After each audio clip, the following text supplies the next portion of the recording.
नमस्कार, मैं हूं प्रवीण गौतम। दोस्तों, वीडियो में इस बात का विश्लेषण करेंगे कि स्पीकर बनने के बाद पहले दिन ही स्पीकर ओम बिरला, मीडिया और बीजेपी नेताओं ने मिलकर क्या किया और इसके पीछे का असल गेम क्या है। साथ ही आपको दिखाएंगे कि पहले दिन ही ओम बिरला कैसे प्रिंसिपल बन गए और विपक्षी सांसदों पर आखिरकार उन्हें गुस्सा क्यों आया। क्या ओम बिरला को ऐसा गुस्सा करना चाहिए था और चेहरे पर इतना अहंकार दिखाना चाहिए था। पहले बात करते हैं कि क्या गेम किया गया। आज लोकसभा स्पीकर ओम बिरला ने स्पीकर की कुर्सी संभालते ही इमरजेंसी को लेकर 1975 में 25 जून 1975 को इंदिरा गांधी ने इमरजेंसी लगाई थी, उसके खिलाफ ओम बिरला आज निंदा प्रस्ताव लेकर आए। कई लोग सवाल उठा रहे हैं कि 25 जून तो बीत गई थी, तो ओम बिरला ने 26 जून को इंदिरा गांधी को याद करते हुए इमरजेंसी के खिलाफ निंदा प्रस्ताव क्यों लाया। तो इसके पीछे का गेम मैं आपको बताता हूं। ओम बिरला ने बयान दिया, उसके बाद बीजेपी नेता बाकायदा पोस्टर लेकर आए थे। यानी 26 जून को पूरी तैयारी के साथ बीजेपी के सांसद और ये संसदीय कार्य मंत्री किरण रिजिजू है, तो ये तमाम एनडीए के सांसद, बीजेपी के सांसद पोस्टर तैयार करके लाए थे। तो इसका मतलब है कि इन्हें पता था कि आज निंदा प्रस्ताव लाया जाएगा। तो ओम बिरला ने भी निंदा प्रस्ताव लाया, उस पर संसद में हंगामा काटा विपक्षी सांसदों ने कि आखिरकार इमरजेंसी को लेकर कब तक राजनीति की जाएगी। लेकिन यह पूरा गेम बीजेपी का था।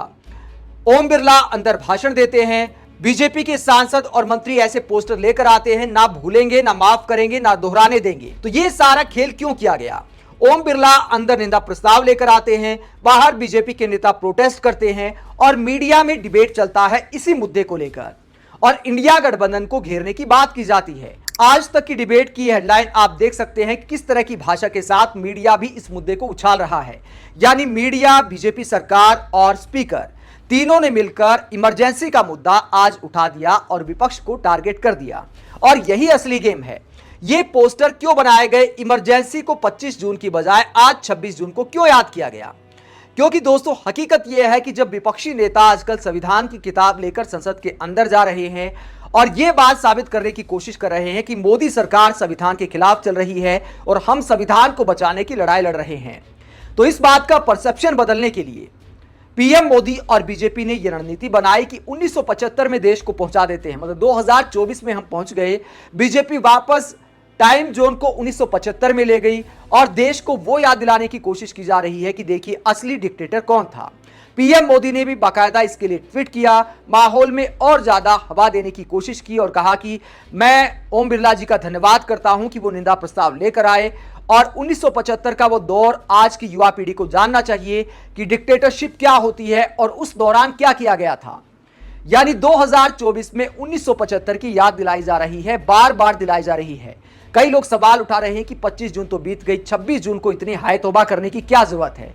दोस्तों, असली बात है छवि जो पीएम मोदी की प्रभावित हुई है। और कल एक सांसद ने, बीजेपी सांसद ने, देखिए संसद में क्या नारा लगाया था, हिंदू राष्ट्र का नारा लगाया था। इसीलिए विपक्षी सांसद संविधान बचाने की लड़ाई लड़ने की बात करते हैं। वो नारा जरा सुनिए, बीजेपी सांसद ने, यूपी के बीजेपी सांसद ने क्या नारा लगाया था। उसके कर्तव्यों का श्रद्धापूर्वक निर्वहन करूंगा। जय हिंदू राष्ट्र, जय भारत। तो दोस्तों, बीजेपी के सांसद जब ऐसे नारे लगाते हैं, विपक्ष के सांसद हंगामा काटते हैं, तो उस बात को किनारे करने के लिए ऐसे प्रोटेस्ट किए जाते हैं और देश को इतिहास में पहुंचा दिया जाता है। पीएम मोदी कहते हैं मैं संविधान को बचाने के लिए जान की बाजी लगा दूंगा। फिर बीजेपी नेताओं को समझाना चाहिए कि भैया मेरी बनी बनाई इमेज क्यों बिगाड़ते हो, ऐसे बयान क्यों देते हो, हिंदू राष्ट्र बना देंगे, इतनी सीटें दे दीजिए, मोदी जी ये करने वाले हैं। पहले अपने नेताओं की जुबान को थोड़ा कंट्रोल में लाइए, उसके बाद विपक्ष पर आरोप लगाइए कि यह संविधान के खिलाफ है। 1975 में जाने की क्या जरूरत है। वर्तमान में अगर कोई बयान दिया होता तो इतना हंगामा काटिए। 1975 के बाद जनता ने इंदिरा गांधी को सजा देने का काम किया था, जनता पार्टी की सरकार बना दी थी, उसके बाद फिर से चुनकर आ गई इंदिरा गांधी। उसके बाद भी सरकार कभी आई कभी गई, ऐसा चलता रहा है। 50 साल की बजाय वर्तमान मुद्दों पर ध्यान देना चाहिए और कम से कम लोकसभा स्पीकर को ऐसा नहीं करना चाहिए कि आप सत्ताधारी पार्टी जो आज पोस्टर लेकर आई है वही आप संसद में बोलते हैं। इसका मतलब कि बीजेपी सांसदों को पता था कि आज स्पीकर क्या बोलने वाले हैं, तो क्या मीटिंग करके आए थे कि आज संसद में आपको क्या बोलना है।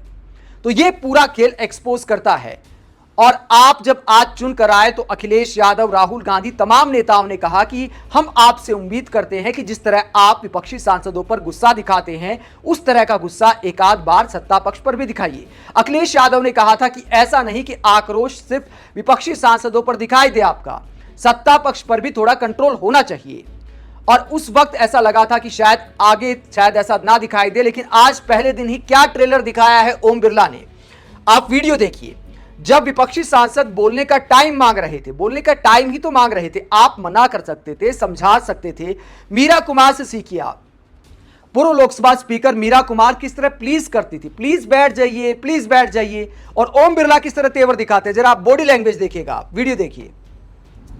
एक मिनट, प्लीज बैठिए, प्लीज बैठिए।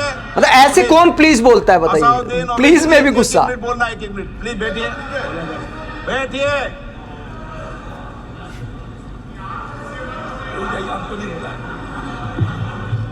माननीय सदस्यगण, जब स्पीकर सीट से खड़ा हो जाता है तो मैं माननीय सदस्यों को अवगत कराना चाहता हूं, बैठ जाया करें। ये मैं पहली बार कह रहा हूं, मुझे 5 साल कहने का अवसर नहीं मिलना चाहिए। दोस्तों, इस वीडियो में एक और खास बात है। ओम बिरला कहते हैं कि जब स्पीकर खड़ा हो जाए तो सदस्यों को समझ जाना चाहिए कि आपको बैठ जाना है, 5 साल में दोबारा ना बोलना पड़े। ऐसा लग रहा था कि कोई स्कूल टीचर बच्चों को समझा रहे हैं। वो सांसद हैं, उनमें ओम बिरला से बड़े सांसद भी होंगे जो चुन कर आए हैं, तो क्या ऐसे अंदाज में बात करनी चाहिए। अगली बात और है एक, जो ओम बिरला की दृष्टि आप देखिएगा किनकी तरफ है।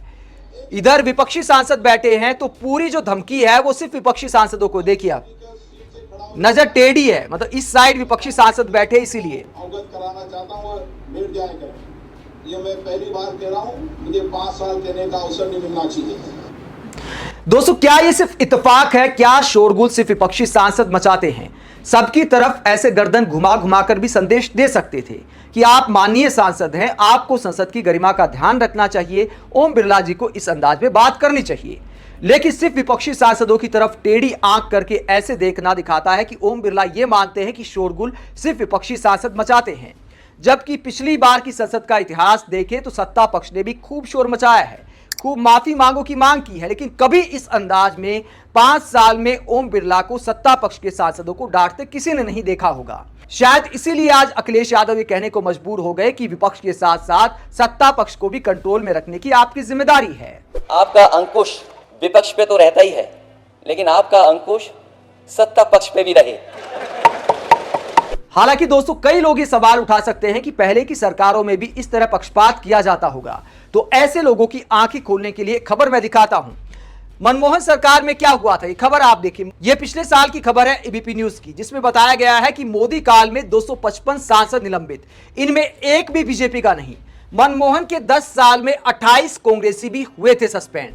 यानी मनमोहन सरकार के 10 साल में सत्ताधारी पार्टी के कांग्रेस के 28 सांसदों को निलंबित किया गया था।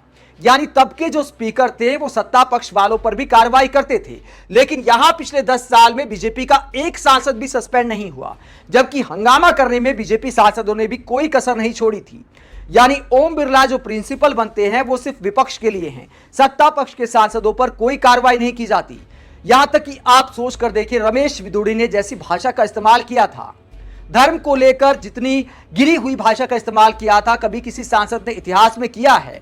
उसके बावजूद उन पर कोई कार्रवाई नहीं की गई, उनको निलंबित नहीं किया गया, सिर्फ जवाब मांगा गया था, निलंबन नहीं किया गया। जबकि विपक्ष के सांसदों को 146 सांसदों को 2023 के एक सत्र में ही सस्पेंड कर दिया गया, जो दिखाता है कि विपक्ष के साथ किस तरह का भेदभाव किया गया। इसीलिए आज ओम बिरला जब स्पीकर चुने गए तो विपक्ष कहने को मजबूर हो गया कि स्पीकर साहब अब की बार जरा भेदभाव कम करना। दोस्तों, इसके अलावा ओम बिरला को ही आखिरकार स्पीकर क्यों बनाया गया? ये इसलिए बनाया गया कि पीएम मोदी ने शायद इस बात को दिल पर ले लिया कि विपक्षी नेता और बहुत सारे पत्रकार कहते हैं कि पीएम मोदी अब की बार कमजोर होकर आए हैं। शायद कमजोर होने की इस बात को पीएम मोदी ने दिल पर ले लिया और इसका फायदा निर्मला सीतारमण, अश्विनी वैष्णव, ओम बिरला सबको मिल गया। सबको रिपीट कर दिया पीएम मोदी ने, शायद इस बात के लिए कि देखिए मोदी अब भी उतना ही मजबूत है। इसीलिए विपक्ष की डिप्टी स्पीकर की मांग भी नहीं मानी गई। बीजेपी ने चुनाव कराना मुनासिब समझा पीएम मोदी को मजबूत दिखाने के लिए। आप इस पूरे मसले पर क्या सोचते हैं, कमेंट बॉक्स में अपनी राय जरूर दें। अगर आप हमारी पत्रकारिता को पसंद करते हैं तो थैंक्स के जरिए आर्थिक सहयोग भी दे सकते हैं। इसके अलावा वीडियो को लाइक करें, चैनल को सब्सक्राइब करें। नमस्कार।